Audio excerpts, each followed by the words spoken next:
Bueno, mi nombre es Susana Urriola y en el siguiente video, junto con mis compañeros Julián Alejandro y Estefanía Juliet, vamos a dar una explicación sobre la perspectiva complementaria de economía internacional. Entonces, tenemos cuáles son las condiciones del comercio internacional y su incidencia en la economía. Tenemos que el comercio internacional se refiere al intercambio de bienes y servicios y capital entre las fronteras nacionales, que te pueda tener un impacto positivo o negativo. Las condiciones generales en el comercio internacional podrían ser las políticas comerciales, los aranceles, los tipos de cambios, una estabilidad política, un crecimiento económico. Ese comercio internacional puede tener un crecimiento o más creaciones de empleo, un crecimiento económico, y además puede provocar un desplazamiento de puestos de trabajo, una desigualdad de ingresos. Un ejemplo de impacto positivo podría ser ese comercio, ese crecimiento del comercio durante estos dos últimos siglos, y uno negativo podría ser ese desplazamiento de puestos de trabajo en diferentes industrias, que sería como esas desigualdades en el desempleo y los ingresos. ¿Cuál sería su incidencia en la economía? Sería influir en el crecimiento económico, la creación de empleo y el acceso de nuevos mercados. Un ejemplo podría ser la influencia que tuvo la pandemia, que provoca esa disminución de flujos de comercios internacionales y ese impacto en los comercios de bienes y servicios y esa generación de, bueno, que provocó presiones en diferentes sectores globales. ¿Qué es la balanza de pagos? Sería ese registro contable que implica los registros sistemáticos de todas las transacciones económicas dentro de un país durante un lapso de tiempo. Sus características serían la balanza de cuenta corriente, que son esas transacciones que se realizan en otras áreas del mundo, pero estas deben registrarse en el país o en el extranjero, y estas transacciones pueden ser las importaciones o exportaciones de bienes y servicios dentro de las pérdidas de ingresos de factores de productos internacionales o el Producto Interno Bruto. La otra sería el saldo de cuenta corriente o la balanza de cuenta capital, perdón, que se registran las transacciones en otras áreas del mundo, pero estas se afectan el uso del país para proporcionar como un fondo de formación de capital y fijarse, bueno, y tener en cuenta esos deudores de crédito frente al mundo. ¿Cuáles son sus tipos? Los créditos de capital a largo y corto plazo, las transferencias de capital, la importación y exportación de capitales y la captura de sus relaciones en el mundo y una investigación dentro de las inversiones. Muchas gracias. Continuando con nuestra pregunta número C, que dice en qué consiste la teoría arancelaria y cuál es su incidencia en la economía nacional. Primero que todo, tenemos que conocer que arancel viene siendo un tributo o impuesto sobre aquellas importaciones que el importador, pues, de un bien paga al Estado una parte específica del precio de sus importaciones. Un aspecto a resaltar es que aunque la competencia obliga al importador a cobrar el precio mínimo, debido al arancel, pues se elevará el precio interior de una mercancía importable por encima del precio mundial. De esta manera, pues servirá para proteger los productos nacionales de las mismas mercancías o sustitutivos y grava a los consumidores. En cuanto a la teoría arancelaria, esta examinará aquellos efectos de los aranceles en la cantidad de consumo, importaciones, producción nacional e ingresos del gobierno en el país que los impone. Al igual que esta no analiza aquellos efectos de los aranceles en las principales variables macroeconómicas. Bien, de nuestra teoría arancelaria, decimos que va a explicar el efecto de los aranceles en la pérdida de eficiencia del país que los impone en forma limitada. Entonces va a considerar solamente los casos de producción regidos por la ley de los rendimientos decrecientes. Em, Cabe resaltar que el análisis macroeconómico de las cuentas nacionales van a poder explicar los efectos de los aranceles.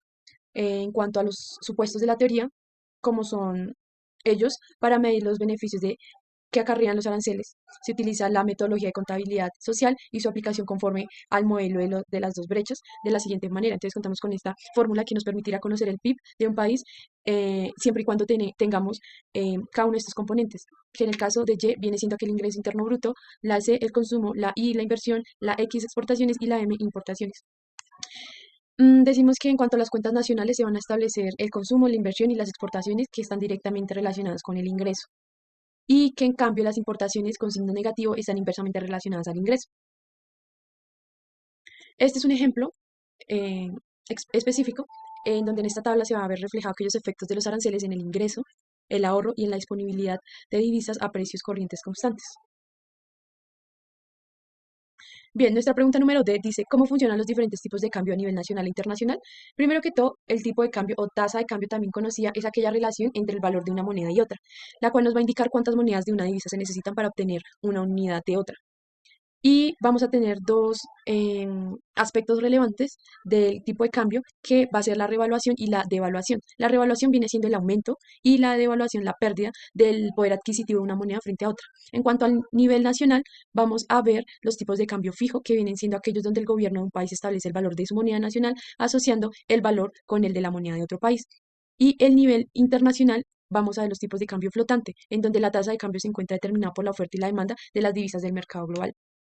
Bien, en cuanto al nivel nacional, tenemos tipos de cambio fijo, en donde existirán regímenes cambiarios dependiendo pues de aquella intervención del Banco Central. Entre estos tenemos el régimen de convertibilidad o caja de conversión, el régimen de convencional de tipo fijo, el tipo de cambio dentro de bandas horizontales, el tipo de cambio móvil, y otros dos con los que contamos son el tipo de cambio de bandas móviles y el tipo de cambio real.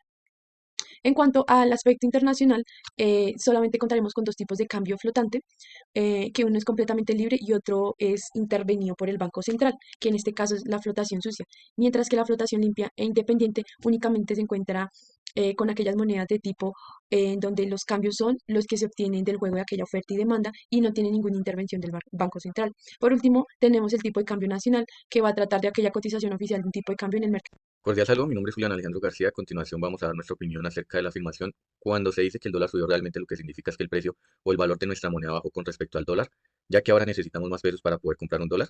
Nosotros consideramos esta afirmación como correcta, pero para ello es importante conocer ciertas definiciones de algunos términos, como también algunos fragmentos de la historia.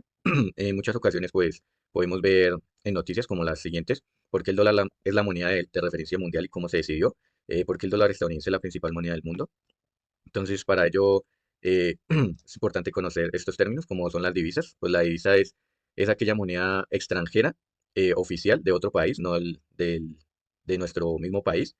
Y la moneda es como considerada como aquel elemento que representa o tiene el valor significativo, como son los billetes, o, o el elemento metálico que representa cierto valor, como son las monedas. Y la tasa de cambio se define pues como esa relación que existe entre dos divisas. eh, un ejemplo es cuando necesitamos saber cuánta cantidad de una moneda es necesaria para cambiar por una unidad de otra moneda.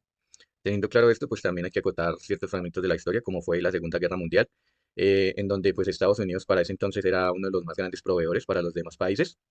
Debido a esto, muchos de esos países se endeudaron mucho con Estados Unidos, haciendo que pues la Reserva Federal de Estados Unidos fuera la más grande del mundo, y de esta manera pues llevó a que Estados Unidos también tuviera una economía o la economía más grande del mundo para ese entonces. Eh, en ese momento pues lo que se usaba era el patrón oro, es como se intercambiaban o se compraba la materia prima o mercancías. Luego de ello surgió el acuerdo de Bretton Woods en 1944, en donde al ver que muchos países estaban endeudados y ya no se podía manejar el mismo patrón oro, entonces se reunieron para diseñar un sistema de gestión de divisas. Es en este momento donde se deja de usar el patrón oro y se adopta el dólar como una moneda para los tipos de cambio. Y acá es donde el dólar es coronado como la moneda reserva mundialmente. De esta manera, considerando esta información anterior, pues podemos ver que en el ámbito local, es claro acotar esto local de nuestro país, es correcto decir que el dólar subió cuando el valor de nuestra moneda disminuyó, pues ahora es necesaria una mayor cantidad de pesos colombianos, en este caso para nosotros, para adquirir un dólar o una unidad de otra moneda. ¿Cómo se hace para evaluar si el valor del mismo dólar aumenta o disminuye, siendo este en el ámbito local? Entonces, pues es muy difícil deducir entre una misma moneda cuando sube o cuando baja. Para ello, pues se considera evaluar, digamos, en este caso el dólar, que es la moneda más importante, con otras monedas, como pues son el euro o los francos suizos. Pero también se puede evaluar eh, cuando se le da un valor a ese dólar de acuerdo al patrón oro. ¿Cuánto oro puede equivaler un dólar? Entonces, de esta manera se puede evaluar cuándo sube o cuándo baja en, dentro del mismo país. Gracias.